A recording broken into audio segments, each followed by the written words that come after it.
Hello दोस्तों, नमस्कार। मैं हूं संजीत और आप देख रहे हैं बेमिसाल इंडिया यूट्यूब चैनल। दोस्तों, आप लोगों को बता दें, आज की इस वीडियो में हम देखेंगे कि वार्ड सदस्यों के जो प्रतिनिधि होते हैं उनको क्या अधिकार दिया गया है और उनको क्या कार्य जो है बिहार सरकार की ओर से सौंपा गया है, उनके बारे में फुल डिटेल्स में इस वीडियो में हम जानेंगे। तो वीडियो को आप लोग जो है शुरू से अंत तक जरूर देखिएगा और वीडियो को स्किप नहीं कीजिएगा। और एक चीज़ और बता दें, अगर आप हमारे चैनल पर नए हो तो चैनल को सब्सक्राइब कर लीजिए, बगल के बेल आइकन घंटी को दबा लीजिए ताकि इसी तरह के जो है हेल्पफुल और जानकारी भरी वीडियो आपको जो है मिलती रहे सबसे पहले। तो दोस्तों, आप लोग को बता दें कि सबसे पहले वार्ड सदस्य कैसे बनते हैं, वार्ड सदस्य बनने के लिए क्या योग्यता होता है और क्या कैसे बना जाता है, इसके बारे में बताते हैं। तो भारत गाँवों का देश है और हमारे देश में 6.5 लाख से अधिक गाँव हैं। इन गांवों में प्राचीन काल से ही स्थानीय स्तर पर प्रशासन चलाने की स्वतंत्रता है। हमारे देश में स्थानीय स्तर पर भी जनप्रतिनिधि चुनने का अधिकार है और ग्राम पंचायत में सरपंच के अलावा प्रत्येक 5 साल बाद वार्ड पंच का चुनाव होता है, जो हमारे देश में सबसे निचले स्तर के जनप्रतिनिधि होते हैं।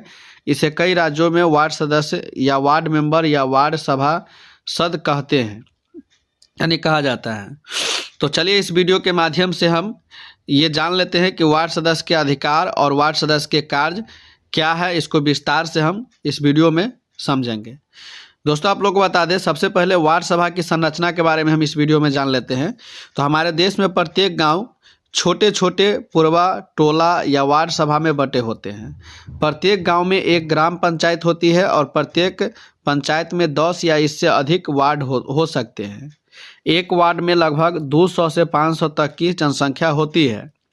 इन वार्डों में पंचायत चुनाव के दौरान एक वार्ड सदस्य का चुनाव होता है। दोस्तों, आप लोग बता दें, वार्ड सदस्य का जो चुनाव होता है उसके लिए कुछ पात्रता रखी गई है हमारे बिहार में, या कहे तो पूरे भारत देश में। वार्ड सदस्यों के उम्मीदवारों को चुनाव लड़ने के लिए कुछ योग्यताएं निर्धारित की गई है। अब जैसे में हम बात कर लेते हैं, तो वार्ड सदस्य के चुनाव के लिए कैंडिडेट की न्यूनतम आयु 21 वर्ष होनी चाहिए। यानी अगर बात करें तो कोई भी व्यक्ति जिसका 21 वर्ष पूरा हो गया है, वह पढ़ा हो या न हो, वह चुनाव लड़ सकता है। लेकिन शर्त यहाँ ये है कि अगर भारत में है तो भारत के किसी भी राज्य का एक निवासी हो, तभी वह उस राज्य के वार्ड सदस्य में जो है चुन सकते हैं। और जहाँ से वार्ड सदस्य बनना चाहते हैं उस वार्ड के स्थानीय निवासी होना चाहिए। दोस्तों, ग्राम पंचायत का कोई भी सदस्य अपने ग्राम पंचायत के किसी भी वार्ड से चुनाव लड़ सकता है। यानी कि ग्राम पंचायत के कोई भी सदस्य अपने पंचायत के, अगर जिस पंचायत में वो रह रहे हैं, वह चाहे तो किसी भी वार्ड से चुनाव लड़ सकता है, या तो अपने वार्ड में लड़े या किसी दूसरे वार्ड में लड़े। उसके बाद वार्ड के लिए आरक्षित सीटों के लिए जाति का उम्मीदवार चुनाव लड़ने के लिए पात्र है। यानी जो आरक्षित सीट होते हैं उसमें उसी जाति का उम्मीदवार चुनाव लड़ सकते हैं जिस जाति को आरक्षित यानी आरक्षण दिया गया है। उसके बाद बात करें तो सरकारी कर्मचारी वार्ड सदस्य का चुनाव लड़ने के अपात्र है। यानी कि जो सरकारी कर्मचारी है, कोई भी अगर सरकारी नौकरी में है, जैसे मास्टर हो सकता है या डॉक्टर हो सकता है या ब्लॉक का कोई अधिकारी हो सकता है, यानी सरकारी कोई भी कर्मचारी होगा तो वह चुनाव नहीं लड़ सकते, वह उसके लिए अपात्र यानी पात्र नहीं है। उसके बाद बात करें कि किसी राज्यों में वार्ड सदस्य बनने के लिए 5वीं पास होना अनिवार्य होता है। अगर किसी राज्य में, बिहार में तो ऐसा नहीं है, आप 5वीं पास हो या ना हो, पढ़ा हो या ना हो, आप जो है वार्ड सदस्य का चुनाव लड़ सकते हैं।